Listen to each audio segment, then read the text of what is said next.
Hey, it's Bill from NBC 38. We're at the Senior Expo 23. You can go on past. Go on Hey. past. I'm with Gayla with Senior Medicare Patrol. Yes, sir. So, what does that mean?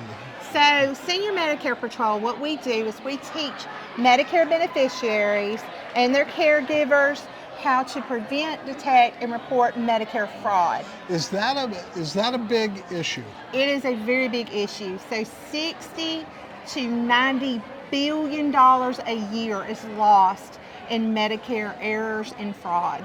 So, when you talk about errors and fraud in Medicare, does that affect the consumer directly?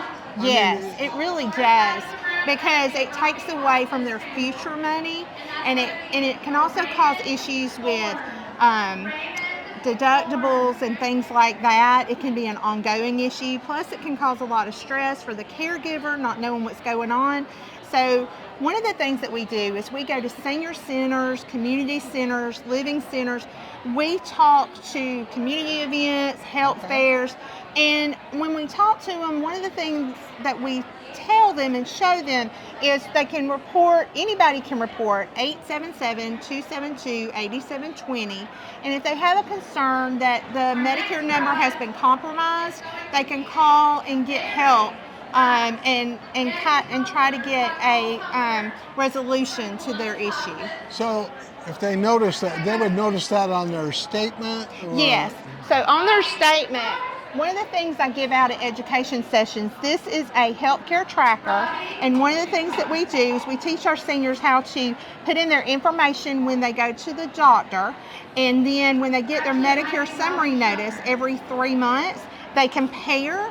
And if there's an error on their Medicare summary notice, then they need to call their provider and speak to their provider about it. But if they can't get a resolution, then they need to call 877-272-8720, and they can talk them through the process about how to get a resolution. Is there a website? You mentioned a website before. We do. We have a website. It's called stopmedicarefraud.org, and you can also find us on Facebook at Georgia Senior Medicare Patrol. Is there anything I haven't asked you that you would like to share? We are open to talking to any civic groups or church groups. And we really, want people to understand that Medicare will never call you. Medicare will absolutely never call you. And no one should be asking for your Medicare number over the phone. Only your provider. As soon as that happens, that's a red flag. Yes. Contact somebody. Yes. Yes, sir. Gayla, thank you so much. Thank you so much for coming. Thank you for having us. Thank you for being a sponsor of our Senior Expo 23. All right.